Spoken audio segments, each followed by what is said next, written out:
So the last talk of the session is from Jonathan Corum. Jonathan is a graphics editor at the New York Times. He sits on the graphics desk, and in his time at the Times, he has created over 1,000 graphics.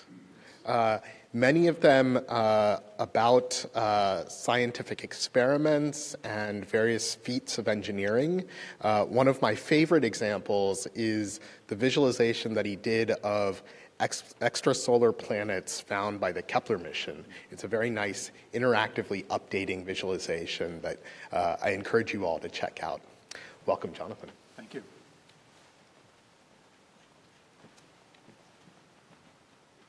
We're here today in part to celebrate cybernetic serendipity 50 years later. So Yasha Reichart spoke this morning, and 50 years ago, she was in a video introduction to the exhibition. And in it, she said this. She said that anybody who has a visual idea but has no talent for drawing can use the computer and express himself in numbers or in ideas and get a visual result. And so if we pare this down a little bit, she's describing a process. And it's a process that is still relevant and still used 50 years later. Today we might call a visual result a visualization, but it's essentially that same process. But I think that many visualizations kind of stop here, right, where you express some numbers, you express an idea into a visualization, and then you're done. But for the type of work that I do, which is communicating scientific information to a general audience, that I really care that that visual idea makes it across, that makes it into the visualization. So what I'm looking for in the work that I do is this, to communicate some type of understanding. Does that original visual idea, does it carry through to the final visualization? And so another way of putting this might be to say that my job is to communicate visual ideas. So I work on the graphics desk at the Times. This is how we looked about a year ago. And I think everyone here, although they might express it differently, that is their role, that is their job, that's what they care about, is to communicate visual ideas. So I'm the science graphics editor, so I work with a lot of science publications, scientific data. And really one of the, I'm trained as a designer, but I work as a translator. That I'm actively trying to take scientific papers, and I'm really trying to break that chain of communication from one researcher to another researcher. I might want to intercept that idea. In fact, I do want to intercept that idea, but I'd like to find a visual way to communicate it to someone who does not have this terminology, right? Who does not may not understand the jargon, as I often do not. So can I take the idea that these researchers are trying to communicate sort of to each other in a way, and can I then take that out and find a visual explanation for it? I try to collage and to combine. So often, you may have multiple different sources or different figures through the same paper. Can I pull them together instead of having them scattered across, in this case, 2 different papers by the same author? Can I find a subset of these? Can I pick little pieces that I think will work together? And then can I combine them into a visual whole? Something that tries to sum up that idea or the idea of that paper and then present it visually.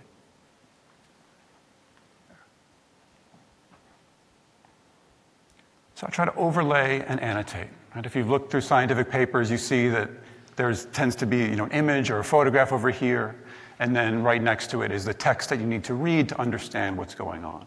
And so the act of reading a paper, or many visualizations, is this sort of zigzag back and forth, where you're looking at the image, reading some text, trying to apply what you've just learned to the visualization. So can I take these pieces of text and this sort of artificial separation between image and text, and can I find ways to combine them?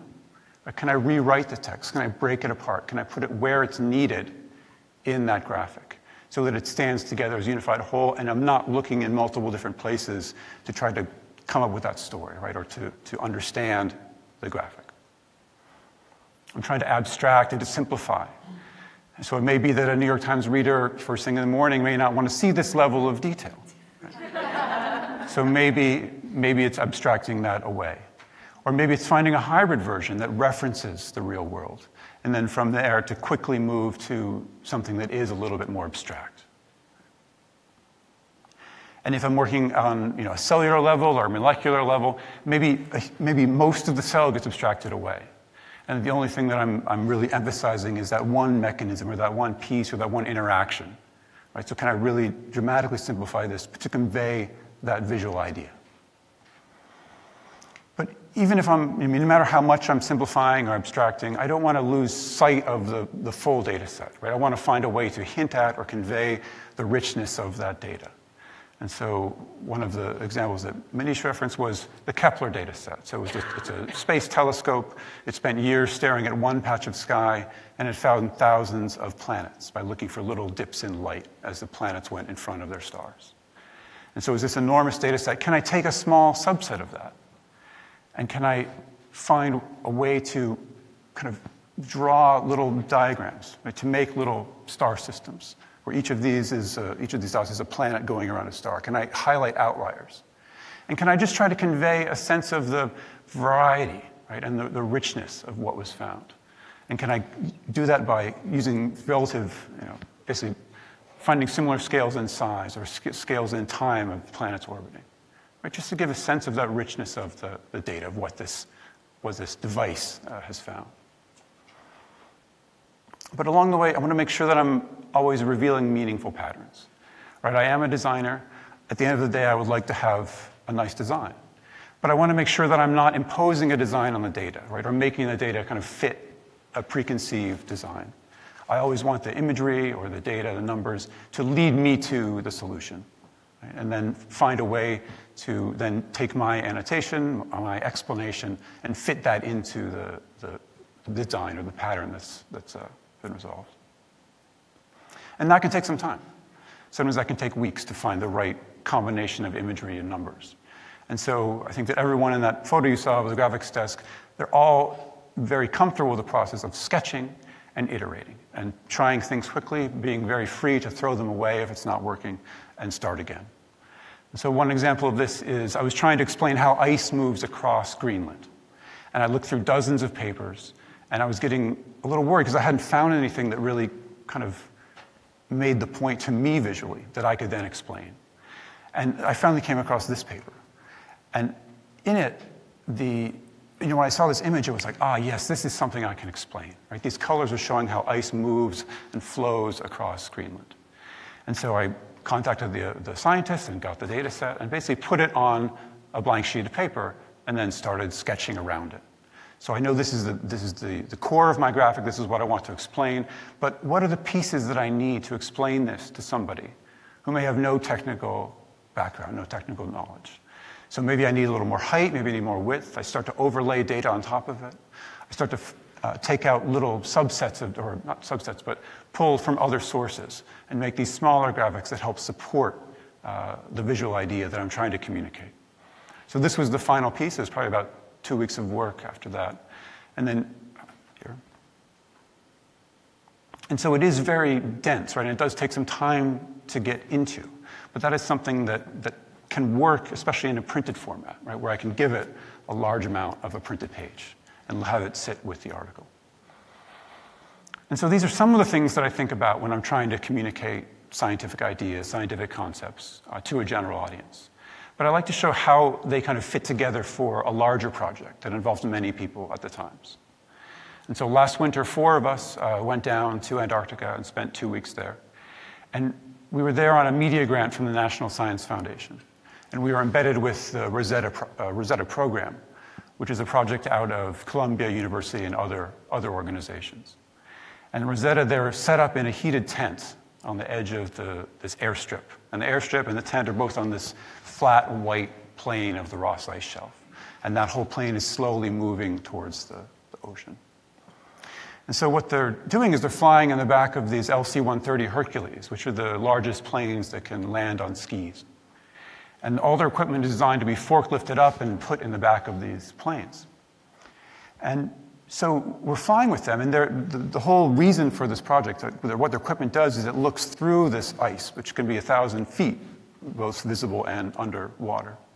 And they're trying to map the structure of the shelf, and they're trying to map the structure of the bedrock underneath it, which we know very little about. Some of the most unmapped seafloor in the world. And so another hour into the flight, you're just surrounded, you look out the window, and it's just white as far as you can see in all directions. And you're told, they tell you that this is moving towards the ocean. But you can't really picture it. And so we knew that when we got back, that was the visual idea that we had to come up with. This was the thing we had to explain. And so it was that the ice flows, but the ice moves. Right? And how can we convey that to someone intuitively and immediately? And so the data is not that hard to find. Just like in the Greenland map that showed the velocity of ice, there are maps showing velocity data for Antarctica. But in this rainbow color scheme, it's difficult to parse. It's difficult to get an immediate read of where it's moving fastest and what the pattern is like. And so we took the data and started to play with it. And so can we show movement as solid fields of color, right, accelerating out on these huge ice shelves? Do we break it up, sort of like the wind map that Fernanda mentioned? Or do we try to give it some texture? Do we try to, instead of long streams or these streams of ice, do we try to give a little bit more texture to help with motion? And this was the direction that we finally settled on. This was one of the sketches that we iterated through, and then this was the visualization. It's a little hard to see it moving, so I'll show a detail.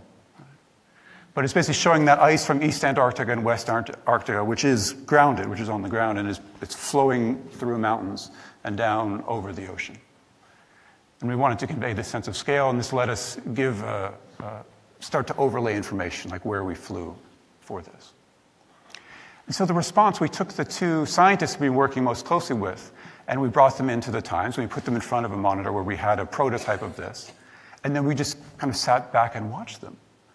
And it was this really wonderful interaction where they immediately were pointing at things and naming things and saying, oh, that doesn't look right, but then coming up with the explanation. So they were finding their own outliers. They were applying their own knowledge. But just the way that they looked at it and interacted with it. It wasn't that they hadn't seen this data before. It's just we were trying to show it to them in a different way. And so that was heartening because if they, who were very familiar with this data, saw it as something new or a different way of visualizing it, then we thought that this is something that we can explain to a general reader.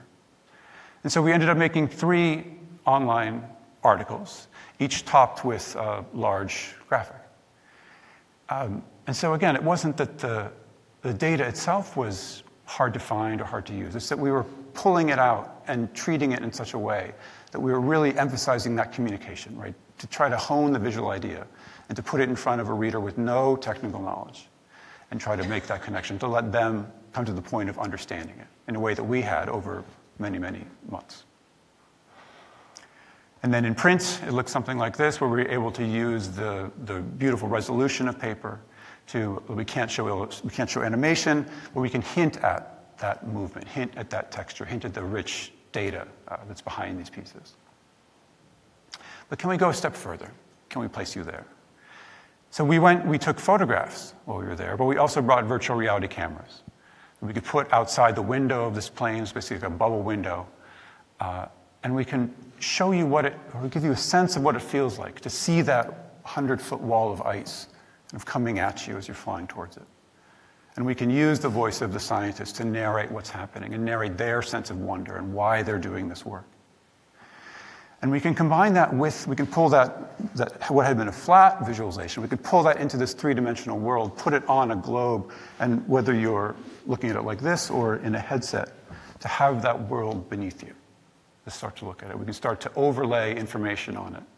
We can start to show every flight that this group of scientists has taken, how they're sort of divided this shelf in a grid and are flying back and forth over multiple years to attain their data and convey a sense of scale.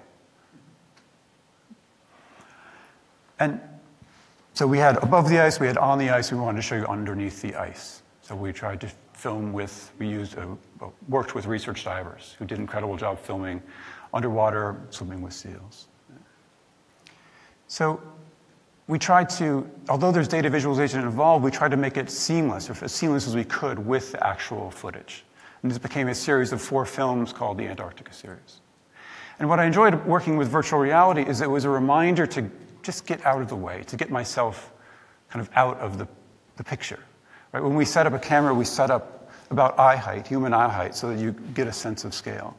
But then we very quickly go and run behind a rock, and wait while it's filming, because we don't want to be in that graphic. We want you to appreciate the scenery, the landscape, the place that we're filming.